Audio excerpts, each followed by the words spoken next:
Hello and welcome back to English Today.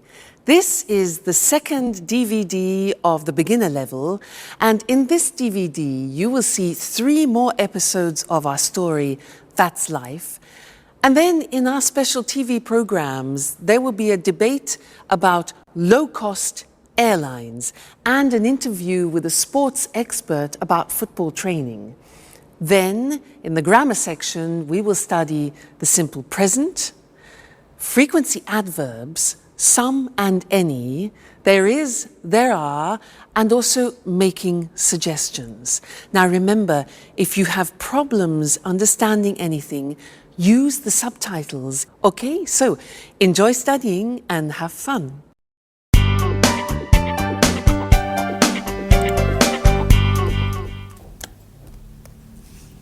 Hello, Anne. Oh, it's you, Peter.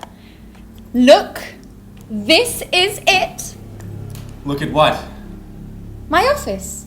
Here, near my bed. Oh, I see. By the way, where are the office supplies? The computer supplies are in that cupboard over there. The folders, pencils, pens, etc. are here in this cupboard. And I also have 2 chairs. Oh, good. Are these for everyone? No, they are not. Don't touch anything, please. Okay, so you say you have all of the office supplies. No, not really. There isn't a fax machine. There aren't all the programs I need on my computer. And I guess you have an answering machine. Is it useful? I don't need an answering machine. I answer the telephone myself. Okay, you're right. This office is nice. And if you need a fax machine, I have one in my apartment. Oh, thank you. Wait a minute. Something is missing. Where's the coffee machine? All offices have a coffee machine. I'm afraid there isn't one here. There's a staff kitchen on the other side of the house. In the kitchen. We can have some coffee there. Good idea.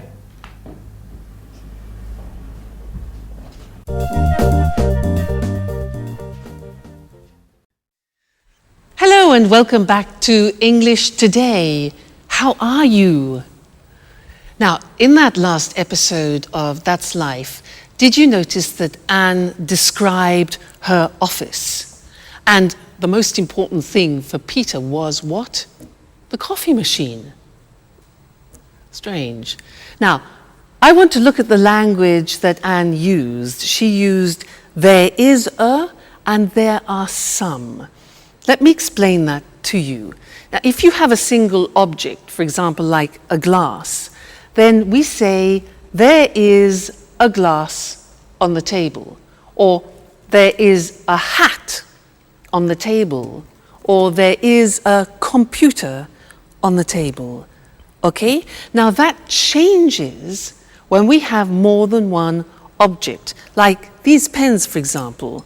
We say there are some pens on the table. Okay? There are some pens on the table. And therefore, in this example here, books, there are some books on the table. There are some CDs on the table. So you see how it changes. Now, let's go and look at that on the screen. You can see it written. So we said with singular objects, we say there is. The examples are there's a computer in Anne's office. There isn't a fax machine. That's the negative. There isn't a fax machine. There's a table in the studio, and there isn't a coffee machine, which Peter can't believe. Now look at the plural form. We say there are some office supplies in the office, and there are some pens and pencils, okay?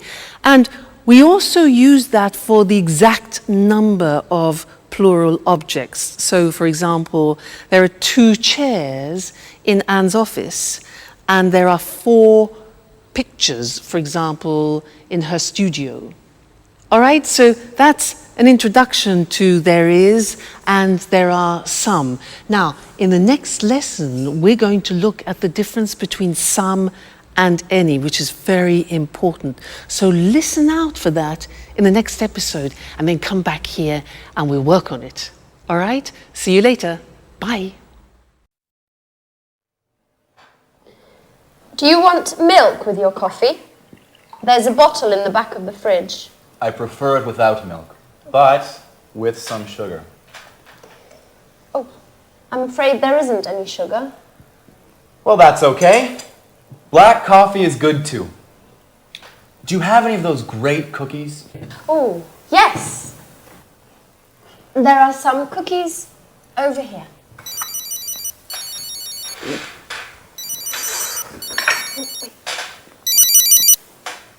Peter speaking. What? An audition? No, not at all. I'm free. Great.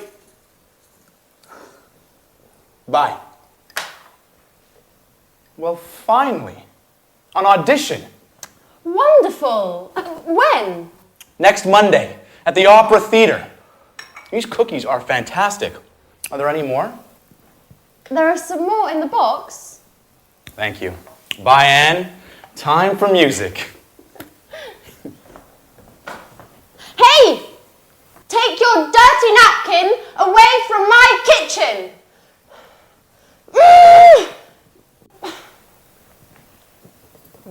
It's nice to have you as my new office neighbour.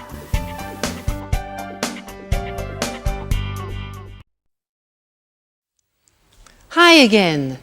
Anne's a bit difficult, isn't she? Yeah. Now this is a lesson about some and any. Remember Peter said, can I have some coffee and some biscuits? Well, I want to talk to you about that right now. Now, in order to understand some and any, we have to understand the difference between countable objects and uncountable objects. So, these things here are ingredients to make a wonderful English lemon cake. Let's divide them into countable objects and uncountable objects. Let's start with these. Now, these are lemons. Countable means you can count them. Uncountable means you can't count them. Can you count these? Yeah, 1, 2. So, these are countable, so there are some lemons. Now, what about these? These are nuts. Can you count these? Yeah, 1, 2, 3, etc. So they are also countable. So we say there are some nuts on the table. Now, what about this? This is marmalade.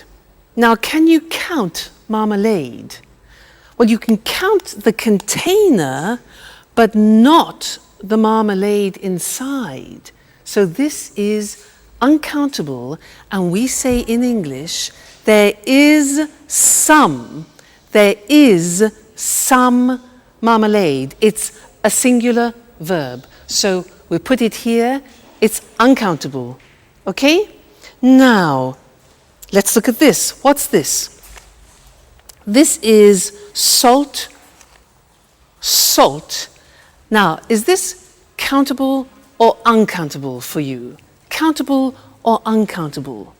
Well, it is very difficult to count all the little bits of salt, so this is uncountable. We put it here, all right? Now, next thing, these two, eggs. Countable, uncountable, 1, 2, countable. There are some eggs. This here is spices. Spices. Now, these you can count. So we say there are some spices. What about this? Milk. You can count the bottle, but can you count the liquid? No. So all liquids are uncountable, and we say there is some milk. There is some milk, so singular. singular verb. Put that there. Now, what have we got here? Butter. Butter. Can we count that? Well, we can count a packet, yes, but the butter inside? Exactly, no, we can't count butter. So there is some butter, we put it here. Good. Now, what else have we got? Flour. You know, flour we use to make pizza, to make cakes. Is that countable? Exactly, it's not countable. It's like salt, like sugar, like coffee. So we put this here, uncountable. And the last thing, this. What's this? Water. Is water countable? No, it's not. So water goes with the uncountable. There is some water. It's quite difficult, hey? Let's look at the screen to see that written, all right? And we will do a general summary. So we said countable objects in the plural. In the positive form, we say there are some lemons on the table. There are some CDs on the table. There are some eggs on the table. So that's countable. Now the negative is there aren't any. We use any. There aren't any cigarettes on the table. There aren't any biscuits. Important. Any for the negative. There aren't any magazines, for example. All right? Now, questions. Here again, we use the word any. We use any in the negative and any in the questions. So, are there any glasses on the table? Are there any books on the table? Are there any pens? All right, so some in the positive, any in the negative, and the question form. Good. Now, let's move on to uncountable objects. These ones here. The examples are, there is, singular verb, some sugar on the table. There is some flour on the table. There is some water on the table. Okay? Negative, again, we use any. We say there isn't any bread on the table. There isn't any wine, a liquid, on the table. There isn't any chocolate on the table, all right? Questions, again, with the singular verb and any. Is there any money on the table? Is there any pasta? Unfortunately not. And is there any beer? Okay? Now, I want to add one more thing to this lesson, and it's the words this, that, these, those. Let me explain. With one object, you say this CD when it's close to you. This CD. But when it's distant from you, far away, you say that CD. This, that. All right? We hear this very often. Let me take two. Plural. Now we say these CDs. When they're far from you, we say those CDs. Okay? So these, those, one, this, that. Let's see that on the screen. So this book, plural, these books when they're close to you, and that chair, for example, and those chairs when they're distant from you. That's a big lesson, hey? There's a lot to remember. So we have some and any, countable and uncountable, this, that, these, those. Whew! You have a lot to do at home to study there. Anyway, no problem, because you're great students. So we'll meet again in the studio very soon for some more English. Take care. Bye for now.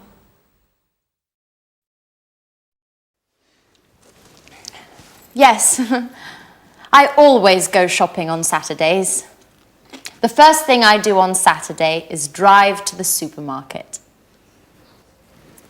I sometimes go shopping on Saturdays, but usually I sleep late. I'm always so tired on Saturdays. I'm never tired on the weekend. The weekend is a time for fun. I paint, go jogging, go out with some friends. Unfortunately, I sometimes have to study. Oh, I sometimes do a little work at the weekend. When I'm free, I like going swimming, going to exhibitions, or to concerts, if I have enough money. Oh, and every Sunday, I clean up the entire flat. And in the evening, I watch TV. Oh, I never watch TV. It's boring. Peter and I like going to the cinema at the weekend. Yes, it's important not to watch too much TV. An hour a day or so, that's enough. Come on, guys. You talk like my grandfather. Work, TV, housework on the weekends. Life is more. I want you to take me to places where young people have fun. Great! Get ready, Grandpa.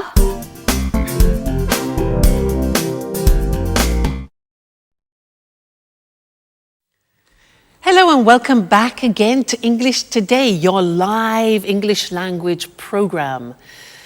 Now, did you notice how Anne said that she loves going to concerts and exhibitions, but she doesn't have enough money? Now, this word enough, it's written E-N-O-U-G-H.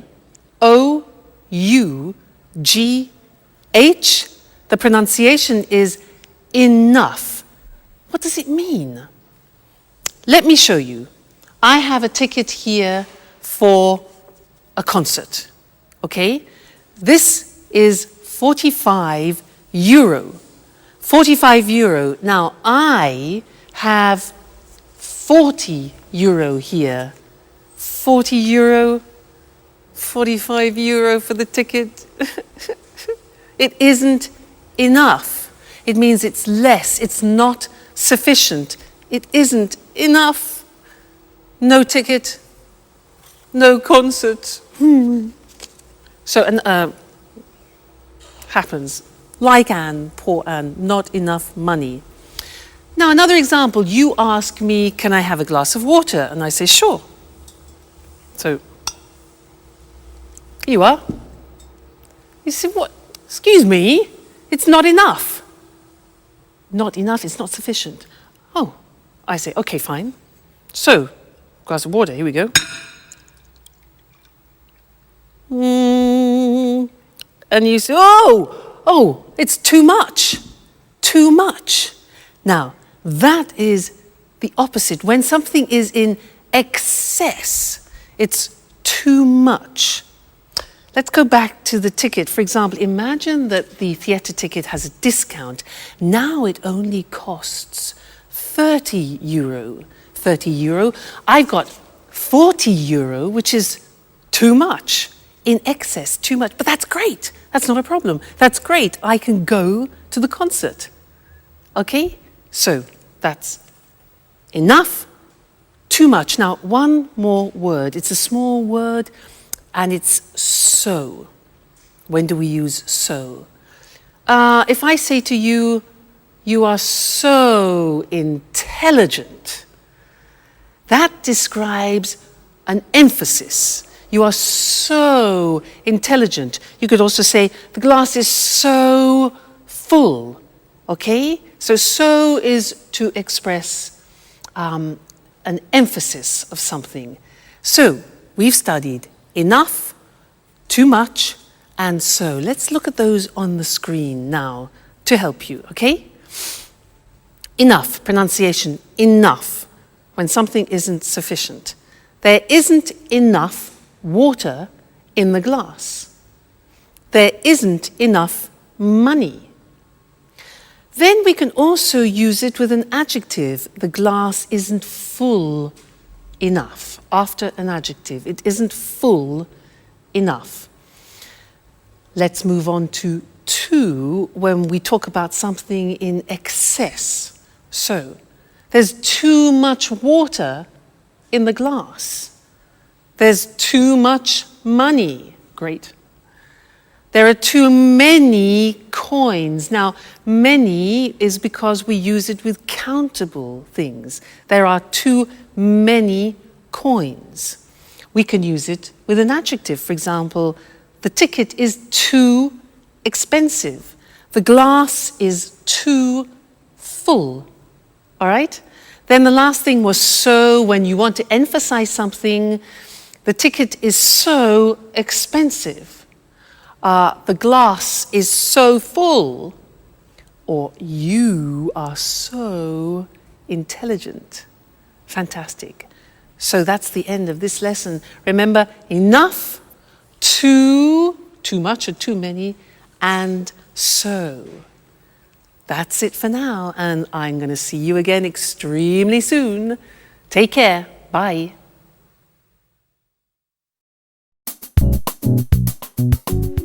Work is so hard, guys. I wake up at 6:30 every day, have breakfast, and take the train to work. Every day. I know.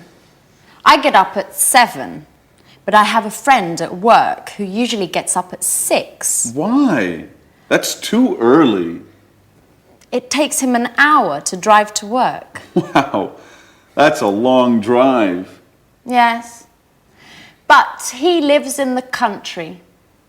I think he's lucky. Every weekend he can go for walks in the woods, not in traffic jams.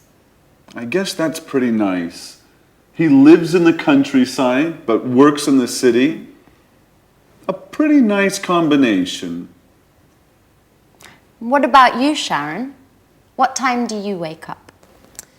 I usually get up at about 9 o'clock, but I live in the city. It's easy to get to work. Yes, but you get home very late. Often 6:30 or 7. You know, I sometimes have 5 or 6 groups of tourists a day. You work too much, my dear. And you sing too much, Peter.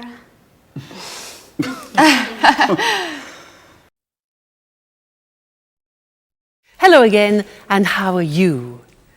Now, from that last conversation, we learned that Sharon works too much and Peter sings too much. How about you? Do you work too much? What time do you get up in the morning? 6:45? 7 o'clock? 7:15? 7:30? Well, I'm going to describe my typical day, and I'm going to use the simple present to do that. All right? Well, first, I wake up at 6:45, but I don't get up. I listen to the radio and I listen to the news. Then after I slowly get up, that's difficult, and I take a shower. I take a shower. I get dressed, and then I go for a walk with Suki. Then we have breakfast together. She has dog biscuits, and I have toast, marmalade, and butter. Then I go to work on my scooter. Now, my boyfriend has a different day because he goes to work at 8 o'clock at night. Remember, he's a jazz musician. Now, did you notice I said he goes to work? That's because with the third person we add an S, goes. He goes to work at 8 o'clock and he comes home at 3 o'clock in the morning, because he plays jazz concerts. Then he goes to bed and he gets up at lunchtime at 1 o'clock. So we meet at dinner, which is, we don't have much time together. But that's life. Now that was the simple present tense, and now we're going to see that on the screen. Very, very important, this grammatical form.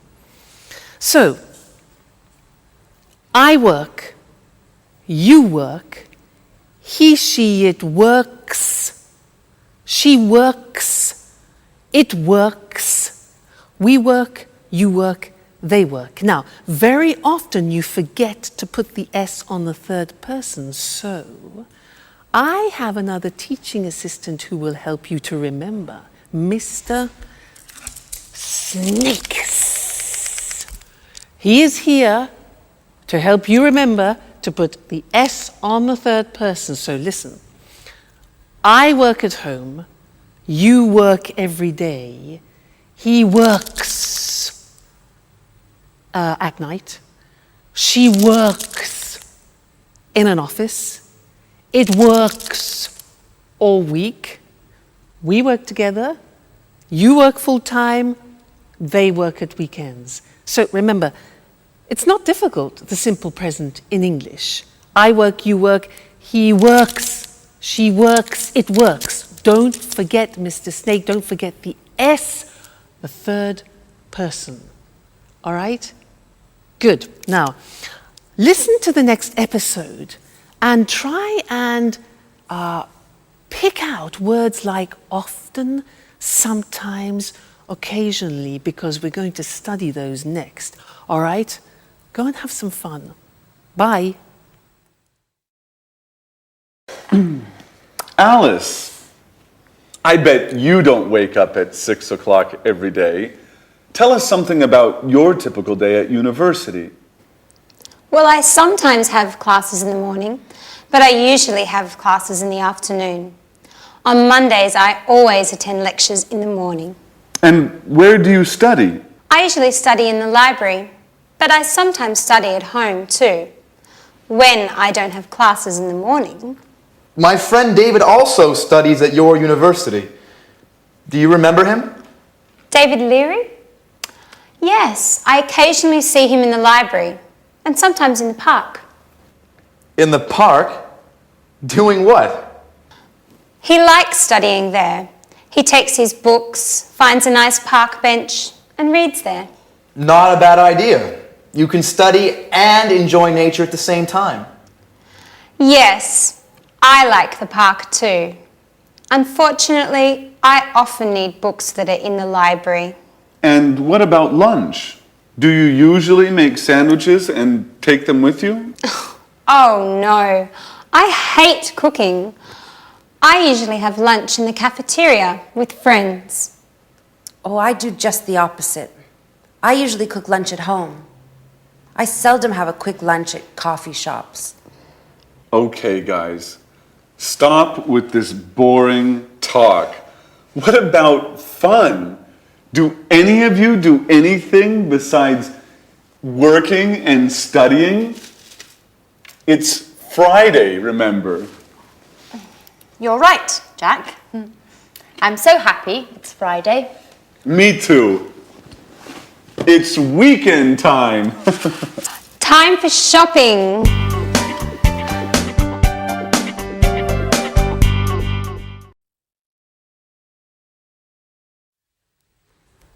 Jack really knows how to provoke Anne, doesn't he? Did you notice those words? Sometimes, always, occasionally? Because we're going to study those now. And in English, they're called the frequency adverbs. And we usually use them with the simple present tense. And they describe how many times you do actions. Frequency adverbs. Now, to help me introduce them, I have another teaching assistant. This is, ta-da, Mr. Dinosaur. Mr. Dinosaur is here to help you with the frequency adverbs. Dinosaur, D-I-N-O-S-A-U-R.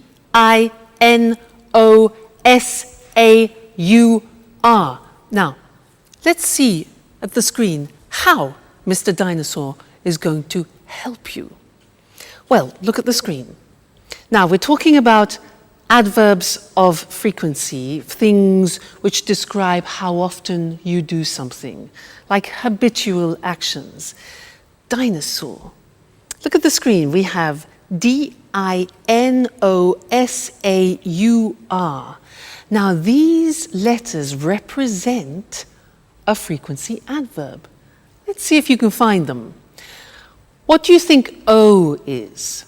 When you do something a lot. Yeah, often. O is often. What about N? When you do. N is never. Good. N is never. What about A? Something that you do a lot. A is always. Good. What about S? S is sometimes. Very good, sometimes. Now, U is for usually. Usually, it's a habit. What about R? R stands for rarely. That's difficult to pronounce. Rarely. And the last one, look at the top. We've got D. Monday, Tuesday, Wednesday, Thursday, Friday, Saturday, Sunday is, a bit strange this, every day. All right, so those are the main frequency adverbs. Every day, never, often, sometimes, always, usually, rarely. You notice sometimes is also the same as occasionally, and rarely, another way to say rarely is seldom. Okay, now the important thing about Mr. Dinosaur and the frequency adverbs is where to put them in the sentence. Now, look at the examples. We put them in front of the main verb. So, I never go out. You always arrive late. He usually gets up at 7. She rarely plays tennis. It often rains in England. We sometimes watch TV. You occasionally drink wine. And the last one is different. Every day they drive to work. Usually every day we put at the beginning. But the others are always before the main verb and after the subject. Now, one problem. There is an exception to the rule, which is typical of the English language. And what is the exception? The exception is the verb to be. The verb to be is always an exception in English. Let's see how that works. Look at the example. He isn't often late. We are sometimes in a hurry. You see the position. The position of the frequency adverb is after the verb to be, not before. And that's the rule. So he isn't often late. We're sometimes in a hurry. They're never at home. And I'm always tired. So those are the frequency adverbs, very important, and we use them to describe our habitual actions. Now, in the next episode of That's Life, listen for this word, enough. Enough. It's a very strange word because we're going to talk about that in the next lesson here in the studio. So, go and see That's Life. Bye.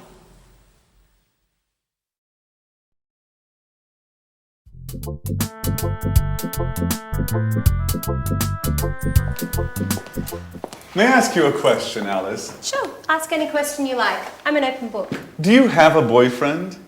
Well, I go out with some boys, but that's nothing serious. According to my birth chart, I need some Taurians, but that's not easy now that Saturn is in Leo. I see. Anyway, I think you have a strange relationship with boys. Oh no, I like boys very much. They're great at carrying packages. You're exceptional. Thanks, Jack. But now, stop talking about me. Let's talk about you. What do you think of me? No, really. I'm curious. What do you do at work? Oh, nothing special. You know Speedmaster, the sporting goods factory. Yeah, sure. They produce wonderful running shoes.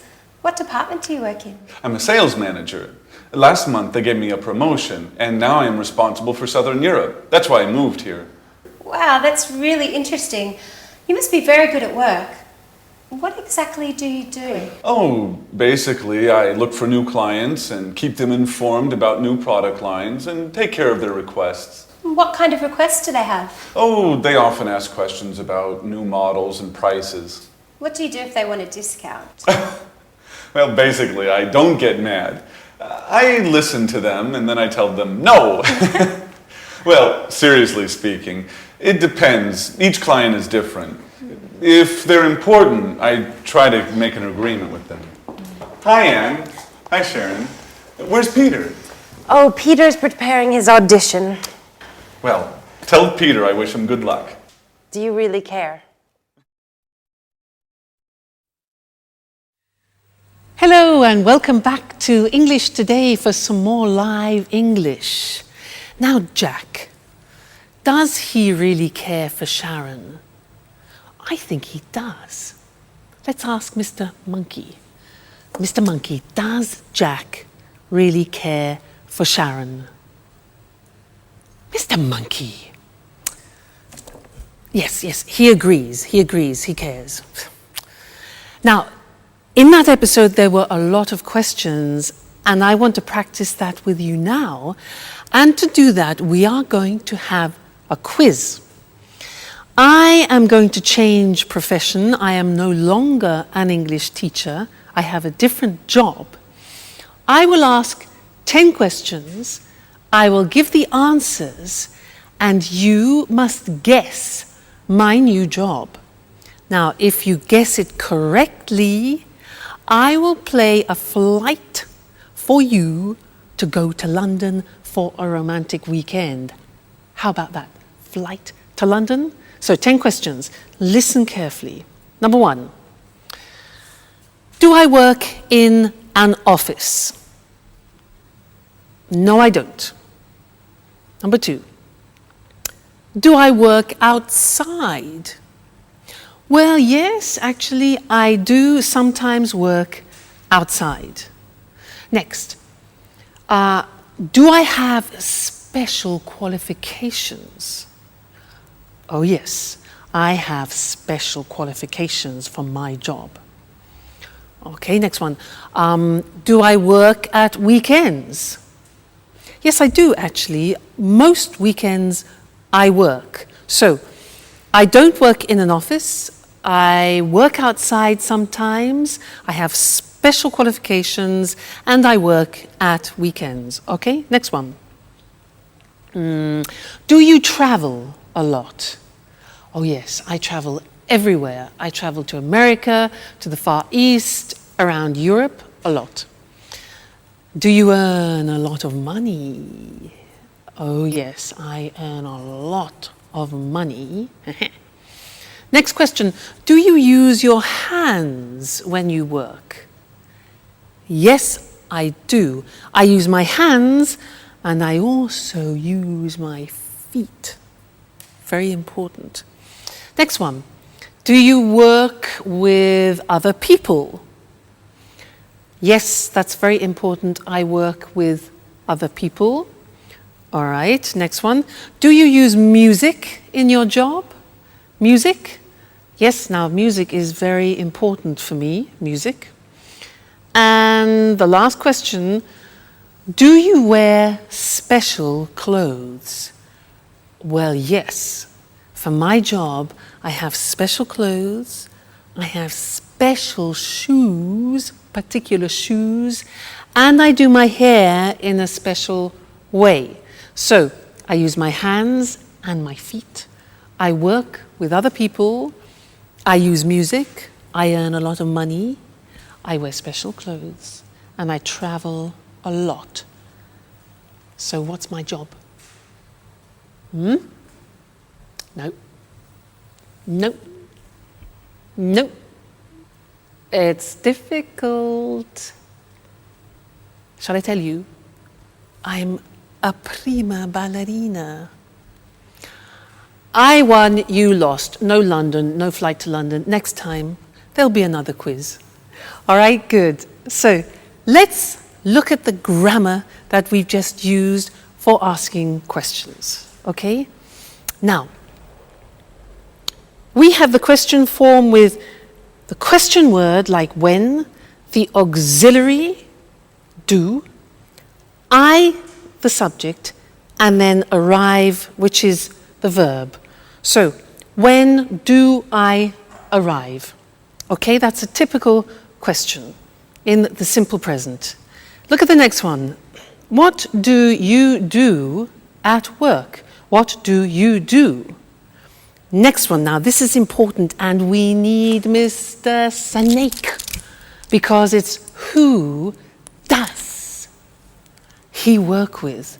Remember, does, third person, the S, do becomes does. So who does he work with? Next one, why does she study? Third person. How much does it cost? Again, third person, it. When do we leave? Where do we live? And how do they speak English? Okay, so remember, third person does is the auxiliary plus the infinitive. All right, so those are the English question forms. Now, in the next episode, listen out for the negative form, and then we'll study that together. Okay, so have fun studying, and I'll see you again very soon. Bye.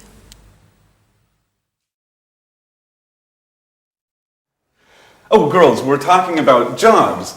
Tell me about your job, Sharon. What do you do at the moment? That's an interesting question. Really? Why do you say that?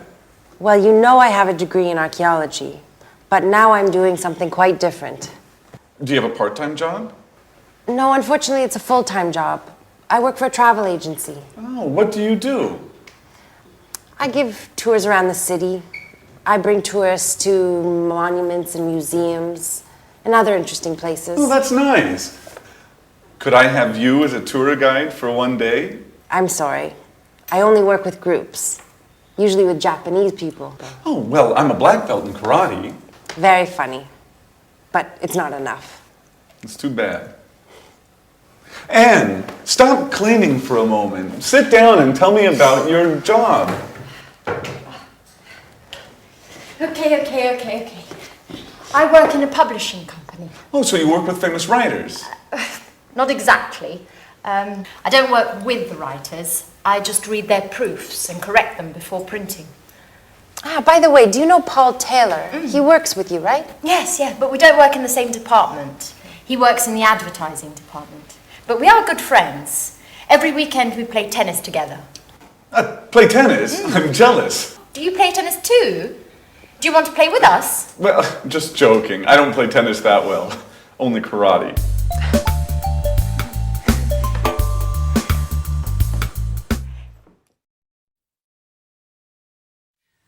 Jack, I don't play tennis very well.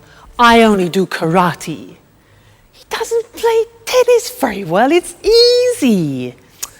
Men. Now, anyway, it was a good example of the negative of the simple present tense. I don't play tennis very well. Now, I'm going to tell you my typical day again, but in the negative, and listen to the grammatical form, okay? I don't wake up at 6:45. I don't get up after. I don't listen to the radio. Now, don't is do not abbreviated, okay? I don't take a shower. I don't have breakfast with Suki, and I don't have Tok biscuits. Now think of my boyfriend. Let's go into the third person. My boyfriend doesn't go to work at 8 o'clock at night. He doesn't play the saxophone, he plays the double bass. Now, doesn't is does not contracted.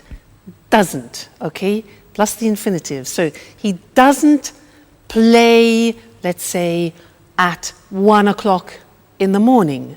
He doesn't come home at 7 o'clock in the evening. So you see, these are examples of the negative form. And now we need to go and look at the screen because we need to see how that works in comparison to the positive form. All right? Great. Now, look at the examples. I don't teach on Sundays. Do not becomes don't. I don't teach on Sundays. You don't know my parents. Jack does not. Jack doesn't play tennis well. Alice doesn't have a boyfriend. The house doesn't belong to Anne. Third person, doesn't. We don't work part-time. You don't know Anne's aunt. And Alice and Sharon don't live together. All right, so now we have studied the positive form, the question form, and the negative form of the present tense. So a whole world opens up for you. Okay, well, you just keep studying and we'll meet again here for another live show very soon. All right, take care. Bye. Good evening from Eric Brown. Welcome to another edition of Let's Talk. With me here in the studio are Marie and Tom. Hello, Marie. Hello, Tom. Hello, Eric. Well, today, let's talk. Let's talk about what, Marie? Low-cost airlines. Very interesting. You're right, Eric. You know, there are 90 low-cost airlines in Europe today. Really? So many? Yes, that's right. 90.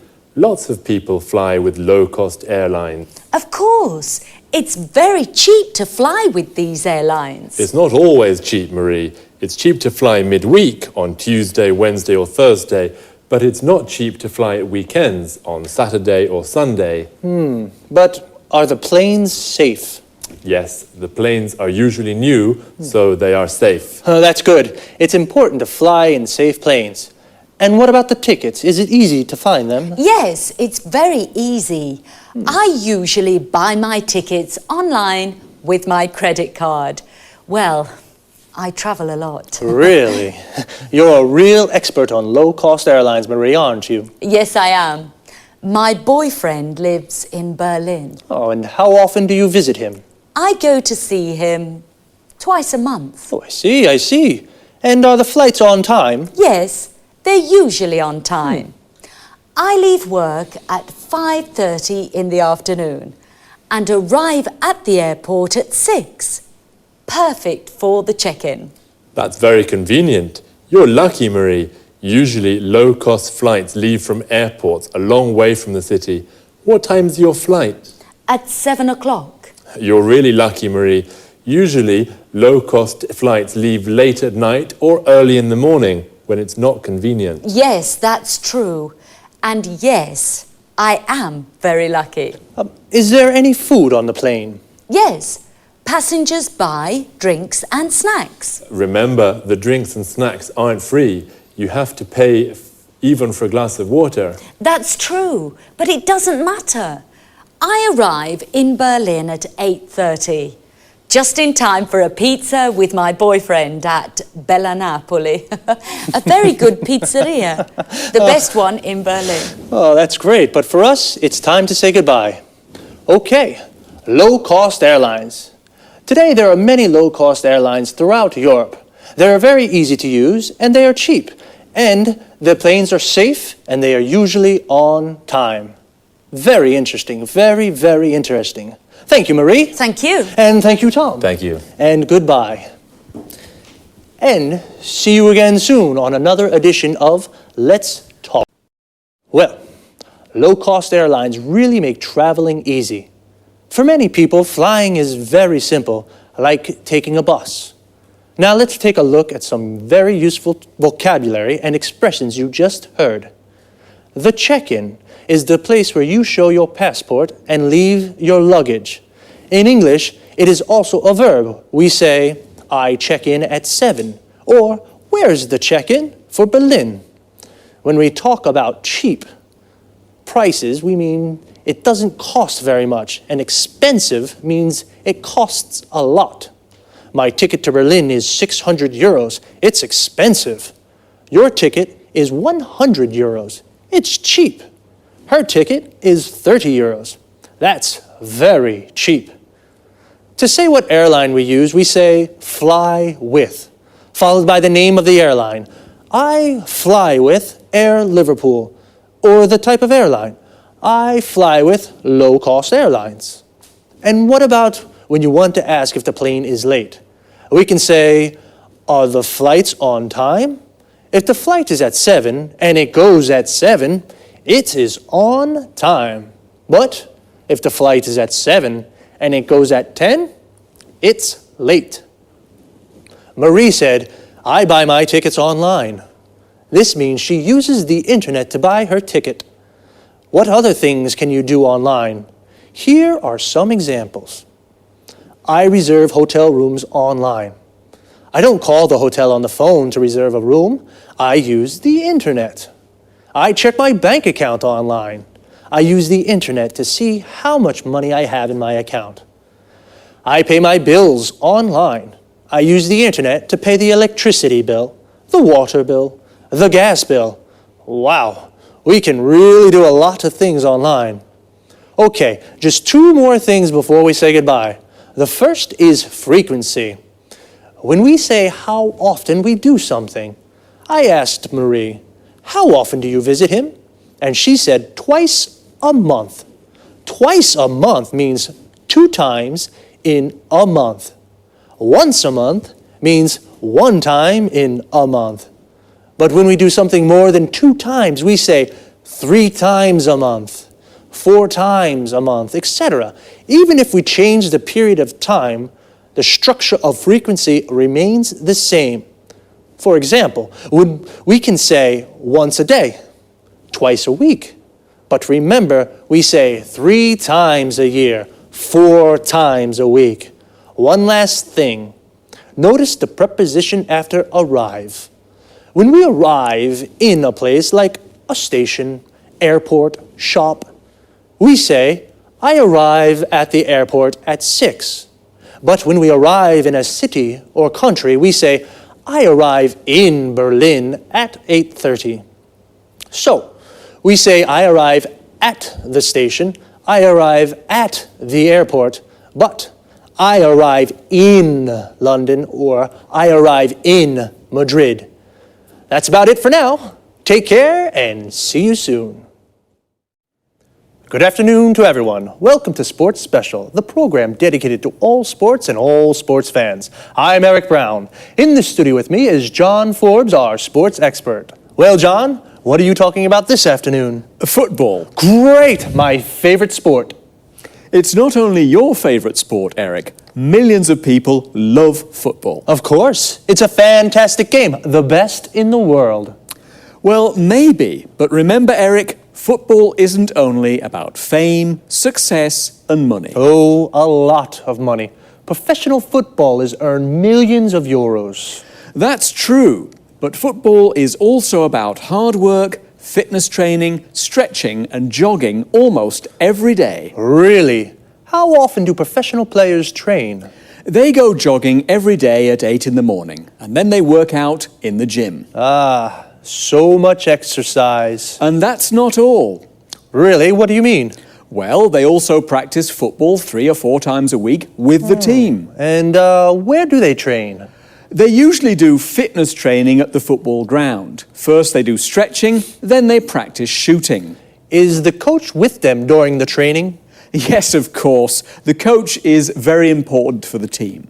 He shows the players good techniques for passing, dribbling and heading. And he decides who plays in the matches. How many matches are there in a football championship? 30, more or less. You know, football championships take place in the winter, usually from September until June. And when do they play matches? At weekends, but the big clubs also play during the week for the European Cups. Oh, championships, European Cups, training. Footballers are very busy. Yes, they are. The only time they rest is in the summer. Well, holidays only in the summer, but what about fun? For example, can the players have a beer after a match? Of course, Eric, especially if they win. A beer is a perfect way to celebrate a victory. Well, a footballer's training routine is very hard, but it is very rewarding too. Okay, thanks to our expert, John Forbes. And goodbye to all football fans and sports lovers. See you again soon for a new edition of Sports Special. First of all, football and soccer are the same thing. Football is the British word, and soccer is the American form. But they are exactly the same thing. So, let's take a look at some of the vocabulary we use to talk about football. Do you like football? If you do, then you are a football fan. Like me. Do you support a team? I support Inter. We say that we support a team when we are a fan of that team. So, what is a team? It's the group of players that play together. For example, Manchester United is a football team. A person who plays football as a job is called a professional footballer or a professional football player. Footballer and football player are the same thing. A football player is a footballer. And every team has a coach. A coach is the person who prepares the team. He teaches techniques and how to play well. So, 11 football players make a team, and when two teams play against each other, they play a match. But as John told us, footballers don't only play matches, they do a lot of training. Training is all the exercises they do to prepare for matches. We can say, footballers do training, or footballers train. Training is the noun, and train is the verb. And what do they do when they train? John said a few. They work out in the gym. They do stretching.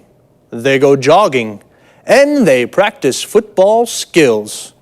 John also mentions some of the skills or techniques that footballers practice.